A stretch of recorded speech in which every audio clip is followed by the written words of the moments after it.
예, 120년 만에 열린 금단의 공원입니다. 한 달 전에 청와대가 전면 개방이 되면서 서울 한복판의 명소로 자리 잡았다는 평가가 대체적이었습니다. 그런데 내일부터는 120년간 일반인 금지 구역이었던 용산공원도 시민품으로 돌아가게 됐는데요. 오늘 취재진에게 이 용산공원이 하루 먼저 공개가 됐습니다.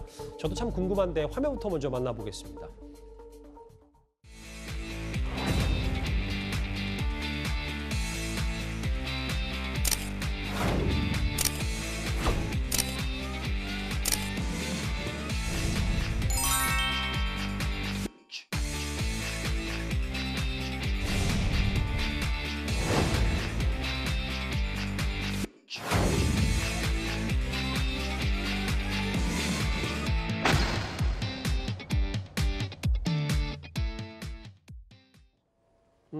저기가 도대체 어디지 하시는 분들 위해서 좀 더 지도를 구체적으로 준비를 해봤어요. 용산, 여기가 지금 옛 국방부 청사였던 지금 현 대통령실이고, 이쪽 장군 숙소와 스포츠필드가 있다면 대통령실 남측 구역이 직선거리 1.1km 대규모 공간으로 탈바꿈하고 시범 개방을 한다. 장혜철 평론가님, 하루 2,500명 정도 관람이 제한돼 있긴 했는데 꽤 관심사인 것 같더라고요. 네, 그래서 이게 아마 지금은 제한적인 한시적 이 개방이지만 점차 미군기지 반환 속도 내게 되면 이렇게 우리 국민들이 용산 대통령실 근처 자연스럽게 산책하고 소풍도 가는 게 다 받아들여질 것 같고요. 이 같은 움직임은 한미동맹이 공고하기 때문에 미군 측의 협조가 원활해서 이렇게 속도가 빨리 나는 것 같습니다. 이 대통령 취임하자마자 바이든 대통령이 한국을 방문해서 또 일본보다 먼저 방문했다는 의미도 있었고 2박 3일간의 일정을 충실하게 보내지 않았습니까? 그 같은 한미동맹 공고의 기조 아래에서 과거 미군이 썼던 장군들의 숙소나 축구장 이런 부지들 반환받는 속도도 더 높아질 것이고 개방과 관련해서도 훨씬 더 원활하게 협조가 진행될 것 같고요. 이게 전반적으로 용산 대통령실을 국민들께 공개하겠다, 국민들과의 소통을 확대하겠다는 의미도 있지만 거시적인 틀에서 보면 이 미군기지 반환 속도가 얼마나 빨라지느냐 늦어지느냐 용산 개발과 서울 개발에 있어서 굉장히 중차대한 문제가 될 수 있는데 윤석열 정부 5년 동안 이 한미동맹 강화로 인해서 용산 기지 반환의 속도가 빨라지게 되면 서울의 또 하나의 어떤 센트럴파크 같은 이 세계적으로 내놓을 수 있는 시민들의 휴식 공간이 더 빨리 마련되는 것이기 때문에 수도 서울의 발전이나 대한민국의 위상과 관련해서도 아주 긍정적인 포인트가 될 수 있다고 봅니다. 시청자 여러분도 저랑 비슷한 생각을 하셨는지 모르겠는데 저 밑에 자막에 나오네요. 정말 서울의 정가운데 한복판에 미국의 옛 전원 도시를 방불케 하는 약간 그 미국식 전원 주택들이 이제 하나하나 놓여 있고 조금 오래된 모습도 있습니다만 글쎄요, 서울 한복판에 저렇게 층이 낮은 단층짜리 집들이 있는 것도 120년 동안 공개가 되지 않았었기 때문에. 근데 아마 윤석열 대통령실이 생각하는 건 앞으로 계획이 이런 부분인 것 같아요. 여기 보면 백악관 스타일 담장 펜스를 좀 쳐서 앞서 지도에 나왔던 것처럼 대통령실 앞들까지 입장해서 대통령실이 지금 어떻게 구성돼 있고 정말 대통령의 출퇴근까지 실시간으로 볼 수 있게 좀 만드는 관광 명소를 활용하겠다 이런 게 좀 보관이 있는 것 같더라고요. 네, 저게 관광 명소로 관광지로 이용을 할지 아니면 여러 가지 다른 방법으로 이용할지는 잘 모르겠습니다만.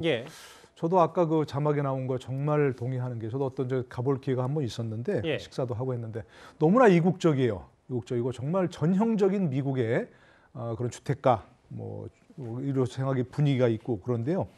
그런 것을 보존하는 것도 좀 괜찮다고 생각을 하고요. 근데 저기를 이제 바로 앞에까지 개방을 하게 되면 바로 저렇게 펜스로 이어지는 대통령실이 바로 보이는 그런 것들이죠. 저는 저기에도 사람들 입장시켜서 앞으로 그렇게 되면 공원으로 개방한다면 혹시 집회 시위를 하는 것도 허용하고요.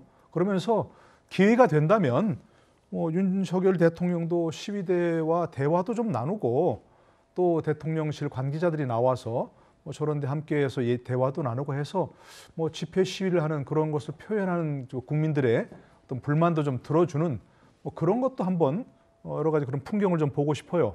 굉장히 좋은 곳이고 저런 것을 가능하면 여러 가지 가꾸어서 개방을 하고 저런 곳이 있었구나 하는 것도 국민들이 느껴보는 것도 참 좋은 것 같습니다. 예. 저게 청와대 개방 효과 아니겠습니까? 예. 청와대 개방 효과로 대통령 집무실이 옮기면서 저런 것도 빨리 좀 개방이 되는 속도가 빨라지는데 처음에 저희가 그랬습니다. 저도 그랬고 많은 데에서 청와대 개방 너무 서두르지 말고 취임 후에 점진적으로 했으면 좋겠다 했는데 밀어붙인 결과가 저게 긍정적인 결과로 나타나는 게 아닌가 싶습니다. 저희 같은 취재진이 하루 먼저 찾았어요.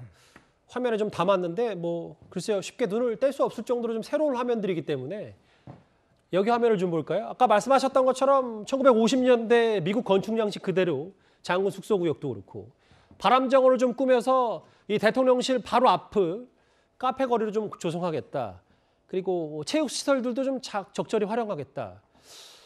근데 저 김주일 대표님 뭐 혹시 오게티라고 할 만한 부분도 있는 것 같아요. 왜냐하면 뭐 한미 관계도 공고히 됐고 용산공원이 이제 자연스럽게 개방이 됐지만 저 토양오염 부분이 아직 명확하게 해결이 안 됐다 이런 비판도 좀 있는 것 같아서요. 그러니까 그거를 오게티라고 할 수 있는 건지 아니면은 오게 굉장히 큰 흠집이라고 할 수 있는 건지는 굉장히 시각이 갈릴 것 같아요. 예.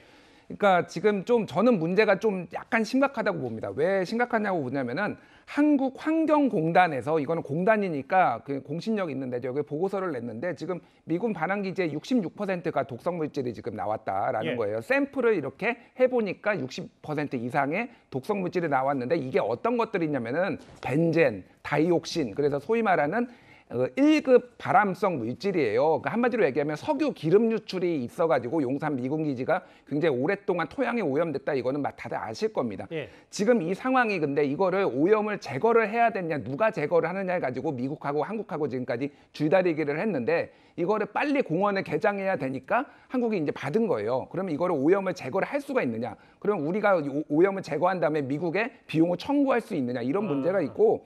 이게 어느 정도로 많이 나왔냐면은 기준치의 36배까지 나왔습니다. 다이옥신 뭐 이런 게. 예. 그러니까 이게 상당히 물론 잠깐 스쳐 지나가고 뭐 계신 분들은 상관없을 거예요.